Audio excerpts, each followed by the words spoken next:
السلام علیکم ویورز، سیدہ حضرت عائشہ رضی اللہ عنہا کا نکاح کیسے ہوا؟ آج کی ویڈیو میں ہم آپ کے ساتھ سیدہ حضرت عائشہ رضی اللہ عنہا کے نکاح کا واقعہ شیئر کریں گے۔ رسول اکرم صلی اللہ علیہ وآلہ وسلم حضرت خدیجہ الکبریٰ رضی اللہ عنہا کی وفات کے بعد غمگین رہنے لگے تھے، چنانچہ حضرت عثمان بن مطعون کی اہلیہ محترمہ حضرت خولہ بنت حکیم رضی اللہ عنہما رسول اکرم صلی اللہ علیہ وآلہ وسلم کی خدمت اقدس میں حاضر ہوئیں اور عرض کی کہ یا رسول اللہ، آپ دوسرا نکاح کر لیجئے۔ آپ صلی اللہ علیہ وآلہ وسلم نے فرمایا کہ کس سے کروں؟ حضرت خولہ رضی اللہ عنہما نے عرض کیا، بیوہ اور کنواری دونوں طرح کی لڑکیاں موجود ہیں، آپ صلی اللہ علیہ وآلہ وسلم ان میں سے جن سے چاہے نکاح کر لیں۔ آپ صلی اللہ علیہ وآلہ وسلم نے فرمایا، وہ کون ہیں؟ حضرت خولہ رضی اللہ عنہما نے عرض کیا، بیوہ تو سودا بنت زمعہ ہے اور کنواری حضرت ابو بکر صدیق رضی اللہ عنہما کی بیٹی عائشہ رضی اللہ عنہما ہے۔ حضور اکرم صلی اللہ علیہ وآلہ وسلم نے فرمایا کہ بہتر ہے کہ تم عائشہ کے متعلق گفتگو کرو۔ چنانچہ حضرت خولہ رضی اللہ عنہما حضرت ابو بکر صدیق رضی اللہ عنہما کے یہاں تشریف لے گئیں اور ان سے حضرت عائشہ رضی اللہ عنہما کے رشتے کے متعلق بات کی تو حضرت ابو بکر صدیق رضی اللہ عنہما فرمانے لگے کہ خولہ، عائشہ تو حضرت صلی اللہ علیہ وآلہ وسلم کی بھتیجی ہے، یعنی جب حضرت عائشہ رضی اللہ عنہما آپ صلی اللہ علیہ وآلہ وسلم کی بھتیجی ہیں تو پھر ان کا نکاح آپ صلی اللہ علیہ وآلہ وسلم سے کیسے ہو سکتا ہے؟ حضرت خولہ رضی اللہ عنہما نے واپس آ کر نبی کریم صلی اللہ علیہ وآلہ وسلم سے اس بارے میں دریافت کیا تو آپ صلی اللہ علیہ وآلہ وسلم نے فرمایا کہ ابو بکر میرے اسلامی بھائی ہیں اور اسلامی بھائیوں کے ہاں نکاح کرنا جائز ہے۔ جب یہ مسئلہ حضرت ابو بکر صدیق رضی اللہ عنہما کو معلوم ہوا تو انہوں نے بصر و چشم اس مبارک رشتے کو قبول کر لیا، لیکن چونکہ اس سے پہلے حضرت عائشہ رضی اللہ عنہما کی نسبت جبیر ابن محتم کے بیٹے سے طے ہو چکی تھی، اس لیے ان سے بھی پوچھنا ضروری تھا، لہذا ابو بکر صدیق رضی اللہ عنہما جبیر بن محتم کے ہاں تشریف لے گئے اور ان سے پوچھا کہ تم نے عائشہ کی نسبت اپنے بیٹے کی طرف کی تھی، اب تم اس بارے میں کیا کہتے ہو؟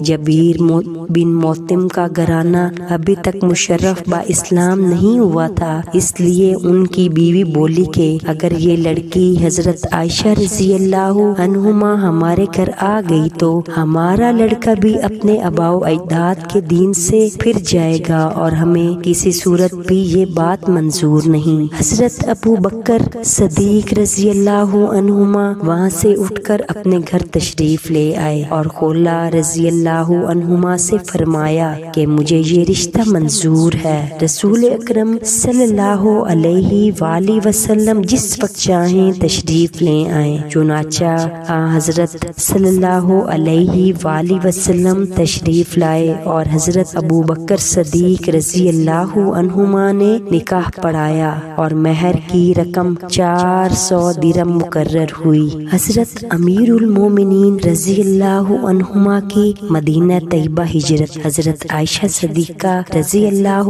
عنہما نکاح کے بعد تقریباً 3 برس تک اپنے والدین کے گھر میں ہی رہیں۔ ان 3 سالوں میں سے 2 سال 3 مہینے مکہ مکرمہ اور 7 یا 8 مہینے ہجرت مدینہ کے بعد مدینہ طیبہ میں گزرے اور ہجرت کا قصہ یوں پیش آیا۔ جب مشرکین مکہ اور دشمنان اسلام کا ظلم و ستم اپنی تمام حدوں کو عبور کر گیا اور اس کے شعلوں نے تمام نہتے اور مخلص مسلمانوں کو اپنی لپیٹ میں لے لیا تو رسول اکرم صلی اللہ علیہ وآلہ وسلم نے مکہ مکرمہ کو چھوڑ کر مدینہ طیبہ ہجرت فرمانے کا ارادہ کر لیا۔ اس واقعہ کو حضرت عائشہ صدیقہ رضی اللہ عنہما خود بیان فرماتی ہیں کہ رسول صلی اللہ علیہ وآلہ وسلم کا روزانہ کا معمول تھا کہ آپ ہر روز صبح یا شام کے وقت ہمارے گھر تشریف لایا کرتے تھے۔ ایک دن دوپہر کے وقت آپ صلی اللہ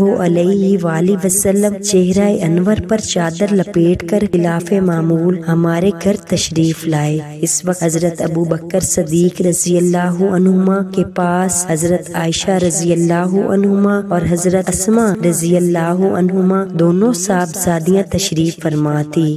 حضور صلی اللہ علیہ وآلہ وسلم نے پکار کر فرمایا کہ ابو بکر ذرا اپنے پاس سے لوگوں کو ہٹا دو، میں تم سے کچھ ضروری باتیں کرنا چاہتا ہوں۔ حضرت ابو بکر صدیق رضی اللہ عنہما نے عرض کیا کہ یا رسول اللہ صلی اللہ علیہ وآلہ وسلم، یہاں کوئی غیر موجود نہیں، صرف آپ ہی کے اہل خانہ ہیں، آپ تشریف لائیے۔ چنانچہ رسول اکرم صلی اللہ علیہ وآلہ وسلم تشریف لائے اور ہجرت کا خیال ظاہر فرمایا۔ حضرت عائشہ رضی اللہ عنہما اور حضرت اسماء رضی اللہ عنہما نے مل جل کر سامان سفر تیار کیا اور دونوں حضرات نے اپنے وطن کو خیر بات کہتے ہوئے مدینہ طیبہ کا رخ کیا اور اپنے تمام اہل و عیال کو مکہ مکرمہ میں ہی دشمنوں سمیت چھوڑ دیا۔ جب مدینہ طیبہ میں حالات سازگار ہوئے تو آپ صلی اللہ علیہ وآلہ وسلم نے اپنے تمام اہل و عیال کو بھی مدینہ طیبہ لانے کے لیے حضرت زید بن حارثہ رضی اللہ عنہما اور اپنے ایک غلام حضرت ابو رافع رضی اللہ عنہما کو مکہ مکرمہ کی طرف روانہ کیا۔ طرح حضرت ابو بکر رضی اللہ عنہما نے بھی ایک آدمی کو مکہ مکرمہ بھیج دیا۔ چنانچہ حضرت عبداللہ بن ابی بکر رضی اللہ عنہا اور اپنی والدہ مائدہ حضرت ام رومان رضی اللہ عنہما اور دونوں بہنوں حضرت عائشہ اور حضرت اسماء رضی اللہ عنہما کو مکہ مکرمہ سے لے کر روانہ ہوئے۔ اتفاق سے جس اونٹ پر حضرت عائشہ اور حضرت ام رومان رضی اللہ عنہما سوار تھی وہ بدکا اور بھاگ نکلا اور تیز رفتاری سے دوڑا کہ ایسا لگتا تھا اس پر بندھی ہوئی ڈولی جس میں حضرت عائشہ اور ان کی والدہ رضی اللہ عنہما سوار تھی اب گرتی ہے اور اب گرتی ہے۔ اونٹ نہایت سبک رفتاری سے دوڑتا جا رہا ہے، اونٹ نہایت سبک رفتاری سے دوڑتا جا رہا ہے اور حضرت ام رومان رضی اللہ عنہما اپنے لختے جگر کی فکر میں زارو قطار رو رہی ہیں۔ بالآخر کئی میلوں بعد اس اونٹ پر قابو پایا گیا تو ان کو تشفی ہوئی اور ان کے بہتے ہوئے آنسو تھمے۔ سرور کائنات کے گھر تشریف آوری اور رخصتی حضرت عائشہ صدیقہ رضی اللہ عنہما کی سرور کائنات صلی اللہ علیہ وآلہ وسلم کے گھر تشریف آوری اور رخصتی کیسے ہوئی؟ حضرت عائشہ صدیقہ رضی اللہ عنہما نے جب ہجرت فرمائی تو مدینہ منورہ میں اپنے رشتہ داروں کے ساتھ بنو حارث ابن خزرج کے محلے میں قیام کیا اور یہیں اپنی والدہ مائدہ کے ساتھ 7-8 ماہ تک ٹھہری رہیں۔ مدینہ طیبہ کی آب و ہوا کے ناموافق آنے کی وجہ سے اکثر حضرات مہاجرین بیمار ہو گئے اور خود حضرت ابو بکر رضی اللہ عنہما اور ان کی صاحبزادی حضرت عائشہ رضی اللہ عنہما بھی بیمار ہو گئیں، یہاں تک کہ بیماری کی شدت کی وجہ سے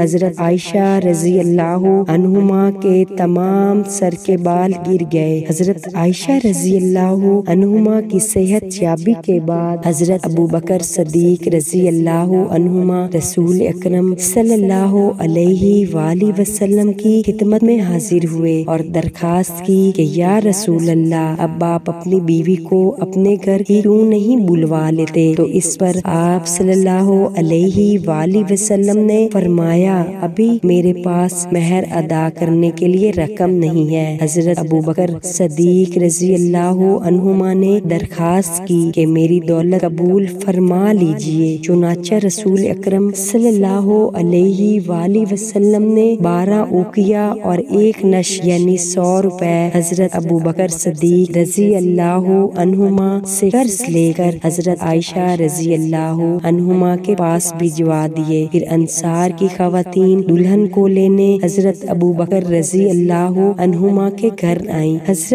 ام رومان رضی اللہ عنہما نے حضرت عائشہ رضی اللہ عنہما کو آواز دی۔ وہ اس وقت سہیلیوں کے ساتھ جھولا جھول رہی تھیں۔ ماں نے اپنی پیاری بیٹی کا ہاتھ پکڑا، اس کا منہ دھلایا، بال سنوارے اور پھر ان کو ان کے کمرے میں لے آئیں جہاں انصار کی عورتیں پہلے سے دلہن کے انتظار میں بیٹھی تھیں۔ دلہن جب اندر داخل ہوئی تو مہمانوں نے علی خیری و برکاتی و علی خیری طائرو یعنی تمہارا آنا بخیر و برکت ہو کی صدا بلند کر کے دلہن کا والہانہ طریقے سے استقبال کیا۔ کچھ دیر کے بعد خود سرور کائنات حضرت محمد صلی اللہ علیہ وآلہ وسلم بھی تشریف لے آئے۔ حضرت اسماء بنت یزید رضی اللہ عنہما جو کہ حضرت عائشہ رضی اللہ عنہما کی سہیلی ہیں، بیان کرتی ہیں کہ اس وقت رسول اکرم صلی اللہ